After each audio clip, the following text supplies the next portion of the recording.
പിതാവിൻ്റെയും പുത്രൻ്റെയും പരിശുദ്ധാത്മാവിൻ്റെയും നാമത്തിൽ ആമേൻ. എൻ്റെ പ്രിയപ്പെട്ടവരെ, ഇന്ന് ഫെബ്രുവരി 25 ചൊവ്വാഴ്ച. എല്ലാവർക്കും എൻ്റെ സ്നേഹവന്ദനം. പ്രാർത്ഥിക്കാം. അമ്മേ പരിശുദ്ധമ്മേ, അമ്മേ പരിശുദ്ധമ്മേ, ദേവമാതാവേ, ദൈവമാതാവേ, അന്ന് അങ്ങ് കൃപാസനത്തിൽ പ്രത്യക്ഷപ്പെട്ട് വരാൻ പോകുന്ന മഹാദുരന്തത്തിൽ നിന്ന് രക്ഷപ്പെടാനും എല്ലാവർക്കും വേണ്ടി പ്രാർത്ഥിക്കുവാനും ആവശ്യപ്പെട്ടിട്ട് 20 വർഷം കഴിഞ്ഞ ഈ വേളയിൽ കൃപാസനത്തിലൂടെ ഞങ്ങൾക്കും ഈ ദേശത്തിനും അമ്മ മധ്യസ്ഥം തേടി തന്ന എല്ലാ അനുഗ്രഹങ്ങൾക്കും കൃപകൾക്കും ഞങ്ങളിപ്പോൾ ഹൃദയം നിറഞ്ഞ നന്ദി പറയുന്നു. അമ്മേ പരിശുദ്ധമ്മേ, ജപമാല മാതാവേ, സകല കൃപാസനം പ്രാർത്ഥനകളോടും ചേർത്ത് ഞങ്ങളിപ്പോൾ പ്രാർത്ഥിക്കുന്ന ഈ കുടുംബത്തിന്റെ പ്രത്യേക നിയോഗം. മക്കളെ,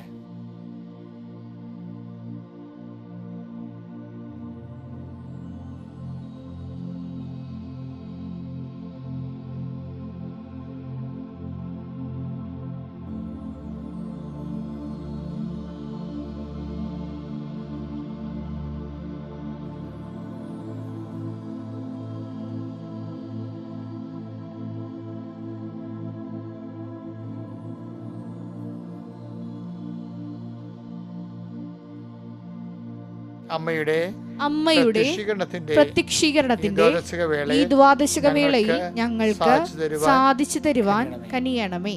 വിശ്വാസ പ്രമാണം. സർവശക്തനായ പിതാവും ആകാശത്തിന്റെയും ഭൂമിയുടെയും സൃഷ്ടാവുമായ ദൈവത്തിൽ ഞാൻ വിശ്വസിക്കുന്നു. അവിടുത്തെ ഏകപുത്രനും ഞങ്ങളുടെ കർത്താവുമായ ഈശോ മിശിഹായിലും ഞാൻ വിശ്വസിക്കുന്നു. ഈ പുത്രൻ പരിശുദ്ധാത്മാവിനാൽ ഗർഭസ്ഥനായി കന്യകാമറിയത്തിൽ നിന്ന് പിറന്ന് പൊന്തിയോസ് പീലാത്തോസിന്റെ കാലത്ത് പീഡകൾ സഹിച്ച് കുരിശിൽ തറയ്ക്കപ്പെട്ട് മരിച്ച് അടക്കപ്പെട്ട് പാതാളങ്ങളിൽ ഇറങ്ങി മരിച്ചവരുടെ ഇടയിൽ നിന്ന് 3-ാം നാൾ ഉയർത്ത് സ്വർഗത്തിലേക്ക് എഴുന്നള്ളി സർവശക്തിയുള്ള പിതാവായ ദൈവത്തിന്റെ വലതുഭാഗത്തിരിക്കുന്നു. അവിടെ നിന്ന് ജീവിക്കുന്നവരെയും മരിച്ചവരെയും വിധിക്കുവാൻ വരുമെന്നും ഞാൻ വിശ്വസിക്കുന്നു. പരിശുദ്ധാത്മാവിലും ഞാൻ വിശ്വസിക്കുന്നു. വിശുദ്ധ കത്തോലിക്കാ സഭയിലും പുണ്യവാന്മാരുടെ ഐക്യത്തിലും പാപങ്ങളുടെ മോചനത്തിലും ശരീരത്തിന്റെ ഉയർപ്പിലും നിത്യമായ ജീവിതത്തിലും ഞാൻ വിശ്വസിക്കുന്നു. ആമേൻ. സുഖസ്ഥനായ ഞങ്ങളുടെ പിതാവേ, അങ്ങയുടെ നാമം പൂജിതമാകണമേ. അങ്ങയുടെ രാജ്യം വരണമേ. അങ്ങയുടെ തിരുമനസ് സ്വർഗത്തിലെ പോലെ ഭൂമിയിലും ആകണമേ. അന്നു വേണ്ടുന്ന ആഹാരം ഇന്ന് ഞങ്ങൾക്ക് തരണമേ. ഞങ്ങളോട് തെറ്റ് ചെയ്യുന്നവരോട് ഞങ്ങൾ ക്ഷമിക്കുന്നത് പോലെ ഞങ്ങളുടെ തെറ്റുകൾ ഞങ്ങളോടും ക്ഷമിക്കണമേ. ഞങ്ങളെ പ്രലോഭനത്തിൽ ഉൾപ്പെടുത്തരുതേ, തിന്മയിൽ ഞങ്ങൾ രക്ഷിക്കണമേ. ആമേൻ. നന്മ നിറഞ്ഞ മറിയമേ, സ്വസ്തി. കർത്താവ് അങ്ങയുടെ കൂടെ സ്ത്രീകളിൽ അങ്ങ് അനുഗ്രഹിക്കപ്പെട്ടവളാകുന്നു. അങ്ങയുടെ ഉദരത്തിൻ ഫലമായി ഈശോ അനുഗ്രഹിക്കപ്പെട്ടവനാകുന്നു. പരിശുദ്ധ മറിയമേ, തമ്പുരാന്റെ അമ്മേ, പാപികളായ ഞങ്ങൾക്ക് വേണ്ടി ഇപ്പോഴും ഞങ്ങളുടെ മരണസമയത്തും തമ്പുരാനോട് അപേക്ഷിക്കണമേ. ആമേൻ. എൻ്റെ പ്രിയപ്പെട്ട, നമുക്ക് കർത്താവിൻ്റെ സന്നിധിയിൽ ഇന്നത്തെ ദിവസത്തെ സമർപ്പിക്കാം. കർത്താവ്, ഫെബ്രുവരി 25 ചൊവ്വാഴ്ച ഇന്നത്തെ ദിവസം അങ്ങ് നൽകിയതിന് നന്ദി പറയുന്നു ഈശോയെ. അങ്ങയുടെ മക്കളെ മുഴുവനായി അങ്ങയുടെ ദിവസം ഞാൻ സമർപ്പിക്കുന്നു. ഈ പ്രാർത്ഥനയിൽ പങ്കെടുക്കുന്ന കുടുംബങ്ങൾ, ഈ പ്രാർത്ഥനയിൽ പങ്കെടുക്കുന്ന വ്യക്തികൾ, അവരുടെ ഇന്നത്തെ ഏറ്റവും ഭാരപ്പെടുത്തുന്ന വിഷയങ്ങൾ, അവരുടെ യാത്രകൾ, അവിടെ വീട്ടിൽ തന്നെ ഇരുന്ന് ചെയ്യേണ്ട കാര്യങ്ങൾ, വർക്ക് അറ്റ് ഹോമായി ചെയ്യുന്നവർക്കുണ്ടാകുന്ന വിഷയങ്ങൾ, വീട്ടിലെ പല വിഷയങ്ങളും പെൻഡിങ്ങായി കിടക്കുമ്പോൾ പറഞ്ഞു തീർക്കാനുള്ളവരുണ്ടാകും. ചില വിഷയങ്ങൾ പറഞ്ഞാൽ തീരാവുന്നതേ ഉള്ളൂ. പക്ഷെ പറഞ്ഞ പൊട്ടിത്തെറി ഉണ്ടാകുമോ, അത് ഉൾക്കൊള്ളുമോ, എങ്ങനെ ഉൾക്കൊള്ളും എന്നൊക്കെ അറിയാൻ ആശങ്കയോടെ നടന്നിട്ട് ഇത് പൂച്ചക്കാരും മണികെട്ടും എന്നുള്ള രീതിയിൽ ആരെങ്കിലും കൊണ്ട് പറയിപ്പിക്കാൻ പറ്റുമോ എന്നൊക്കെ പുകഞ്ഞുകൊണ്ടിരിക്കുന്ന കുടുംബങ്ങളുണ്ട്. ഈശോയെ, അവരെല്ലാം ഞങ്ങൾ സമർപ്പിച്ച് പ്രാർത്ഥിക്കുകയാണ്. പുകഞ്ഞുകൊണ്ടിരിക്കുന്ന കുടുംബങ്ങൾ, പുകഞ്ഞുകൊണ്ടിരിക്കുന്ന വിഷയങ്ങൾ, കർത്താവ്, ചില സംഭവിക്കാൻ സാധ്യതയുള്ള ചില വിഷയങ്ങൾ സംഭവിച്ചാൽ തകർന്ന് സംഭവിക്കല്ലേ എന്ന് പ്രാർത്ഥിക്കുന്നു. സംഭവിക്കാതിരിക്കാൻ സാധ്യതയില്ല. ഇങ്ങനെ കിടന്ന ഒരു നൂൽക്കമ്പിയെ കൂടി ഇങ്ങനെ പോകുന്ന അവസ്ഥ ഉണ്ട് ഈശോയെ. അങ്ങനെയുള്ള സംഘർഷം കഴിഞ്ഞ് ഉറങ്ങാൻ പറ്റാത്തതുകൊണ്ട് ഈശോയെ, ഇനി എല്ലാപാടും സംഭവിക്കട്ടെ, ചാകണേ ചാകാം, അങ്ങനെ നിരാശയോടെ ജീവിച്ചിരിക്കുന്ന വൈകാരിക മേഖലയിൽ ജീവിക്കുന്നവരുണ്ട് ഈശോയെ. അവരെ മുഴുവനായിട്ട് ഞാൻ ഈ അൾത്താറയിൽ ഇപ്പോഴും പരിശുദ്ധ അമ്മയുടെ മാധ്യസ്ഥ ഈശോയ്ക്ക് സമർപ്പിക്കുന്നു. ഈശോ, ഈ ഒരു മാനസികാവസ്ഥയിൽ ആരൊക്കെ ഉണ്ടോ അവരെയെല്ലാം നീ തുടരണമെന്ന് പ്രാർത്ഥിക്കുന്നു. ഈശോയെ, ഒത്തിരി അബോർഷൻ സംഭവിച്ചിട്ട് ഒരു കുഞ്ഞിനെ പോലും കിട്ടാത്ത അമ്മമാർ കണ്ണീരോടെ പ്രാർത്ഥിക്കുന്നുണ്ട് കർത്താവെ. അതുപോലെ തന്നെ ജീവിത മാർഗങ്ങളെല്ലാം മുട്ടിപ്പോയവരുണ്ട്. ജീവിത മാർഗങ്ങൾ മുട്ടിക്കുന്നതിന് വേണ്ടി കേസൊക്കെ കൊടുത്തിരിക്കുന്നവരും, അതിൻ്റെ പേരിൽ കടങ്ങൾ മേടിച്ച് വരുമാന മാർഗ്ഗമില്ലാത്തതുകൊണ്ട് കടം മേടിച്ച് മുടിയുന്നവരുണ്ട്. ഇങ്ങനെ അതുകൊണ്ട് വൈരാഗ്യവും വിദ്വേഷവും പരസ്പരമുള്ള അവനെൻ്റെ കൈ കിട്ടിയ ശരിപ്പെടുത്തുമെന്നുള്ള തിന്മയുടെ ശക്തികളിലെല്ലാം വിട്ട് കുരുങ്ങിപ്പോയവരുണ്ട് ഈശോയെ. അങ്ങനെയുള്ള എല്ലാവരെയും ഞാൻ അങ്ങേക്ക് ഏൽപ്പിക്കുകയാണ്. എൻ്റെ കർത്താവെ, ഇതേ മാനസികാവസ്ഥയിൽ സ്വദേശത്തും വിദേശത്തുള്ള ജയിലുകളിലും വിദേശത്തുള്ള കേസുകളിലും ഒക്കെ പെട്ടിരിക്കുന്ന എല്ലാവരും, നാട്ടിലുള്ള കേസുകൾ, പോലീസ് കേസുകൾ, കോടതി കേസുകൾ, എൻ്റെ കർത്താവിൻ്റെ ഉന്നതമായ നാമത്തിൽ സഭയുടെ അധികാരത്തിൽ കുരിശിൻ്റെ അടയാളത്തിൽ എന്തെല്ലാം വേദന അനുഭവിക്കുന്നുണ്ടോ അതെല്ലാം കർത്താവ് ഏറ്റെടുക്കട്ടെ. പരീക്ഷ എഴുതുന്ന കുഞ്ഞുങ്ങൾ, SLC കുഞ്ഞുങ്ങൾ, അതുപോലെ തന്നെ ബോർഡ് എക്സാം എഴുതുന്ന കുഞ്ഞുങ്ങൾ, മറ്റ് യോഗ്യതാ പരീക്ഷകൾ, മത്സര പരീക്ഷകളൊക്കെ എഴുതുന്ന എല്ലാ മക്കളെയും കർത്താവ് ആശീർവദിക്കട്ടെ. പലവട്ടം പരീക്ഷ എഴുതി പരാജയപ്പെട്ടു. ഇനിയൊരു പരീക്ഷയ്ക്ക് കർത്താവെ എനിക്ക് ഇടവരുത്തല്ലേ, ഞാൻ ഇനി ഒരു IELTS എഴുതി പാസ്സാകാനില്ല, അതിന് ഡേറ്റ് തീരാൻ പോകുന്നു എന്നൊക്കെ വിചാരിച്ച് കണ്ണീരോടെ പ്രാർത്ഥിക്കുന്നവർ, കർത്താവ് അതൊക്കെ മുമ്പ് എനിക്ക് ജോലി കിട്ടാനേ, വിഷ വരാനേ ഇടയാക്കണമേ എന്നൊക്കെ പറഞ്ഞ് പ്രാർത്ഥിക്കുന്ന മക്കളുണ്ട്. ശരി, അവരുടെ എല്ലാം കണ്ണുനീരുകൾ ഞാൻ കർത്താവിന് തിരിച്ച് സമർപ്പിക്കുന്നു. എൻ്റെ കർത്താവിൻ്റെ ഉന്നതമായ നാമത്തിൽ സഭയുടെ അധികാരത്തിൽ ഈശോ, ഞാൻ എന്തെങ്കിലും വിട്ടുപോയിട്ടുണ്ടെങ്കിൽ കർത്താവെ, അച്ഛൻ എൻ്റെ കാര്യം പറഞ്ഞില്ല എന്നോർത്ത് ആരെങ്കിലും വിങ്ങിയെന്നുണ്ടെങ്കിൽ അവരെ കൂടി ഞാൻ ഈ സമയത്ത് അങ്ങോട്ട് തിരിച്ച് വെക്കുന്നു. അവരെ നീ ആശീർവദിക്കുകയും അവർക്ക് സാക്ഷ്യം പറഞ്ഞ് സന്തോഷം തിരിച്ചു വരാൻ ഇടയാകുകയും ചെയ്യട്ടെ. Power and grace. മക്കൾ, നമ്മൾ ഇന്ന് വായിക്കാൻ പോണത് നോൻപിൻ്റെ പശ്ചാത്തലത്തിൽ വേണ്ടത് കേൾക്കാൻ കേട്ടാ. നോൻപ് തുടങ്ങിയിട്ടില്ല, പക്ഷെ നമ്മൾക്കിവിടെ പതുക്കെ നോൻപെന്ന് പറഞ്ഞാൽ എന്താണ്? കർത്താവിനെ കണ്ടെത്താൻ കഴിയുന്ന ഇപ്പോൾ തന്നെ അവിടുത്തെ രക്ഷിക്കുന്നത്. അതാണ്, അതായത് ഏശയ്യ 55:6 കർത്താവിനെ കണ്ടെത്താൻ കഴിയുന്ന കർത്താവിനെ കണ്ടെത്താൻ കഴിയുന്ന ഇപ്പോൾ തന്നെ അവിടുത്തെ അന്വേഷിക്കുവിൻ. അവിടുന്ന് അരികെയുള്ളപ്പോൾ അവിടുത്തെ വിളിക്കുവിൻ. അതായത് ഈ നോൻപിന്റെ കാലം എന്ന് പറഞ്ഞിട്ടല്ല, ആയിരക്കണക്കിന് മനുഷ്യരെ കർത്താവിനെ കണ്ടെത്തുന്ന കാലമാണ്.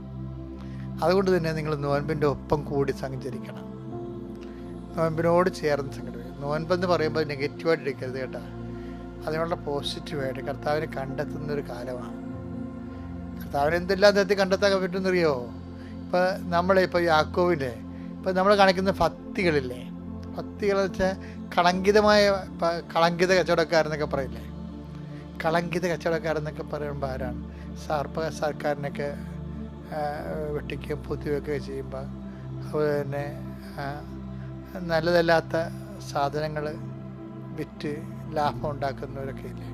അപ്പം അങ്ങനെയൊക്കെ മനുഷ്യന് ദോഷം ചെയ്യുന്ന സാധനങ്ങൾ വിറ്റ് അങ്ങനെയൊക്കെ പറയുമ്പോൾ ചിലരവരെ കളങ്കിത കച്ചവടക്കാരനെ വിളിക്കും.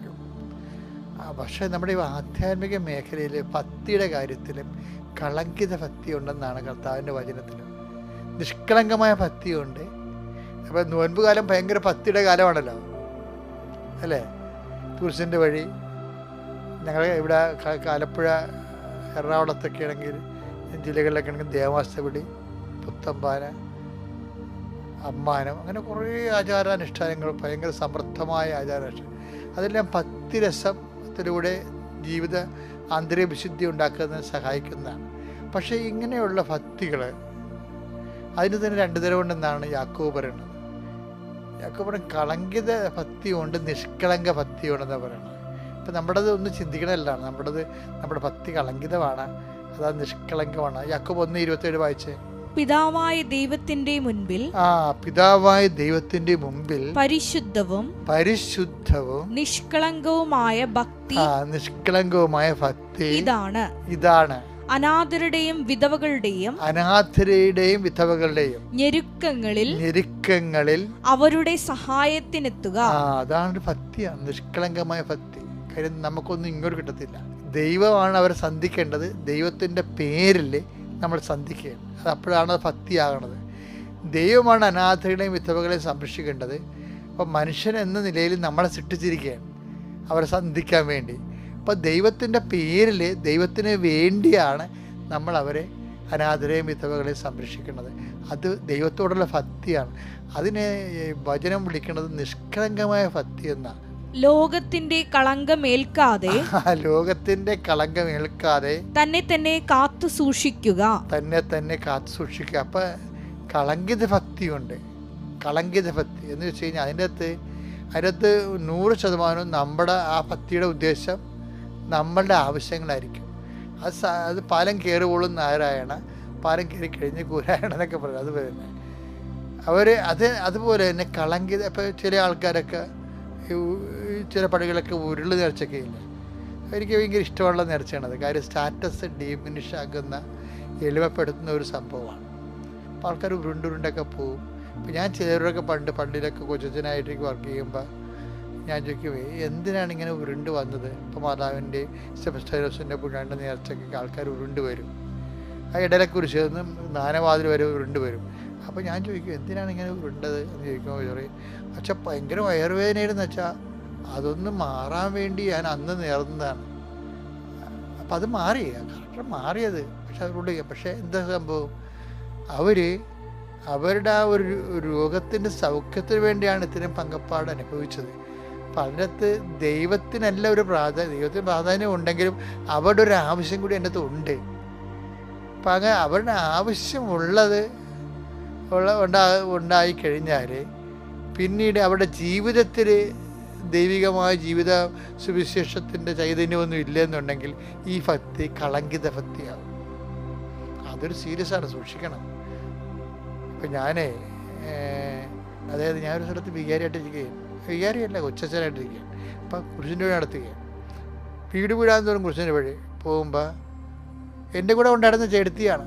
അവരെ 12ാം സ്ഥലത്ത് കണ്ടില്ല, പക്ഷെ 13ാം സ്ഥലത്ത് കണ്ട്. അവിടെ അവരുടെ വീട് വേറെ എവിടെയൊക്കെയാണ് എനിക്കറിയാം. പക്ഷേ ഈ 12ാം സ്ഥലത്ത് ഞാൻ ചോദിച്ചു, എൻ്റെ സ്വഭാവം അന്ന് അങ്ങനെ ഇരുന്ന്. ഇന്നിപ്പോൾ ഞാൻ അങ്ങനെ ആൾക്കാരെ സ്വഭാവത്തില്ല. ഞാൻ ചോദിച്ചാൽ, ചേച്ചി 12ാം സ്ഥലത്ത് കണ്ടില്ലല്ലോ, എവിടെ പോയെന്ന് ചോദിച്ചു. അവർ പിന്നെ 14ാം സ്ഥലത്ത് 13ാം സ്ഥലത്തൊക്കെ വന്നത്. അപ്പം അന്ന് ഈ ആൾക്കാർ കുറവായാണ്, ആൾക്കാർ നോക്കി അങ്ങനെയൊക്കെ ഇടവേലൊക്കെ അങ്ങനെയല്ലേ കൊണ്ടുപോകാൻ പറ്റുന്നത്, എന്നാലല്ലേ ശ്രദ്ധ ഉണ്ടാകത്തുള്ളൂ. അപ്പം ഞാൻ ചോദിക്കുമ്പോൾ അതൊന്നും മിണ്ടില്ല അവർ. പിന്നീട് എൻ്റെ കൂടെ നിന്ന് പ്രവർത്തകർ പറഞ്ഞ് അവരുടെ വൈരാഗ്യ വഴക്കാണെന്ന് പറഞ്ഞു. കാര്യം ഈ 12ാം സ്ഥലത്തുള്ള വീട്ടിൽ അവർ കയറത്തില്ല, അവരുമായിട്ട് വഴക്കാണ്. അതുകൊണ്ട് 13ാം സ്ഥലത്ത് നിന്ന് ഇവർ ഉണ്ടയിട്ട് 14ാം സ്ഥലത്ത് വരും. ഭക്തി ഇങ്ങനെ നടന്നുകൊണ്ടിരിക്കും. ഇതിന് കളങ്കിത ഭക്തി എന്ന് പറയും.